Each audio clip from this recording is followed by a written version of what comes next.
Aloha, my name is Tialar DeCoito and I will be showing you my presentation on my sustainable garden at home. To start, I needed to start planning. So I first came up with a plan of where my garden area will be, and then I had to figure out the dimensions of my planter box, determine the depth of the planter box along with the space needed to conduct my build. So on the right, you can see that I sketched out a fast plan of how my planter box was going to be. I listed the type of plants that I will be using, the type of organic fertilizer I will be incorporating, and the bottom layer of my planter box was going to be shredded paper, but I aced that plan and ended up using pine wood chips. And my planter box was going to be 18 inches deep of topsoil. And on the left, you can see where I started to build my planter box. In this second slide, I started cleaning and building my plot area. I first started with my pickaxe to take out and remove the old dirt and grass in the area of my planter box. I took out about 10 inches of old dirt, rocks, grass from the area that I wanted to place my planter box. Some tools that I used was a shovel, pickaxe, hoe, rake, wheelbarrow, a circular saw for cutting the wood, an electric drill for screwing the planter box together, a hammer, and some rebar just to hold it up steady before screwing it together. So in the two pictures on the right hand side, you can see my planter box built, cleaned, ready to go. And the first picture on the left, you can see that I have the two main sidewalls up for my planter box, and the middle picture is same as the first one, the area where it will be. In this next slide, my task was to level the dirt and add gardening soil. So once my planter box was built, I leveled off and screwed together the wood, and then I filled it with gardening soil from Home Depot. Before adding any dirt into the planter box, I added wood chips to the bottom so that whatever excess water there may be could drain out from the bottom and not get all caked up together. I filled my planter box with about 18 inches of gardening soil just so that my crops would have enough room to germinate and to grow easily. In this next slide, the picture shows that how I set up my planter box. So before planting my seeds, I made rows for the bunching onion, green beans, baby choy, and lettuce.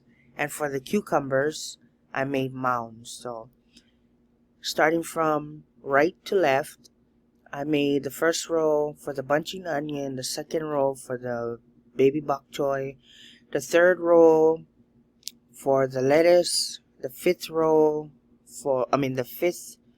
column is mounds. I made 6 individual mounds for the cucumbers, and the last row is for the green garden beans. And I just used the packages that the seeds came in to label them, and I planted them in the dirt and hoped for the best. Okay, after week 1, all crops sprouted and germinated except for the baby choy and lettuce. I came to a conclusion that maybe they weren't germinating as fast as the rest because of the bad weather we've been having and lots of rain. Okay, so this is week 2. Green beans are showing good signs of a healthy growth. Cucumbers are showing good signs of healthy growth. Also, the baby choy finally sprouted. The bunching onion also sprouted and are growing. The lettuce is still taking a little while to germinate. I am still thinking it's because of the bad rainy weather. So in the top picture, to the left, you can see that my green beans are growing and are on their way. And next to the green beans are the individual mounds of the cucumbers. Week 3 results. The cucumbers are well on their ways. The green beans are well on their ways also. The lettuce have finally sprouted and germinated.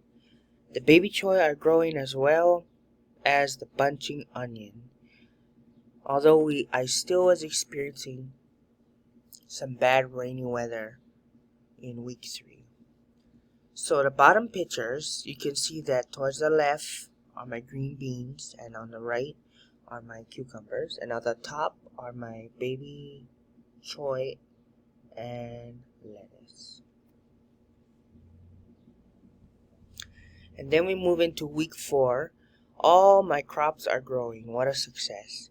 Green beans are growing beautifully along with the cucumbers. The baby choys are growing nice and healthy. The lettuce is on their way.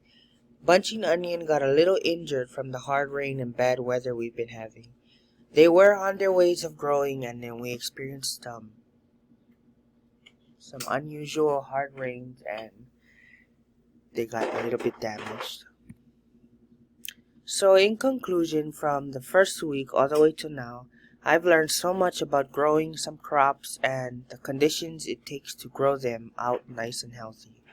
I learned that the rain can make the crops take even longer to germinate and grow because everything was just oversaturated and the sun couldn't do its job. I wasn't expecting my crops to grow as nicely as they did because this was my first experience in building a garden from scratch, start to finish. The biggest problem overall was encountering very rainy weather. I guess the next steps to follow is to continue monitoring the garden to ensure healthy growth and hopefully harvest some veggies. So here are more pictures, and these are my crops now today.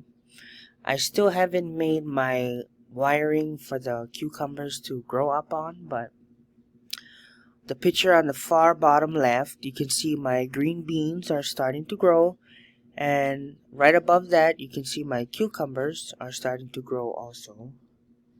And then the far right 2 pictures are my baby choys, which are growing beautifully, and I have one big cucumber coming out on the top of the soil.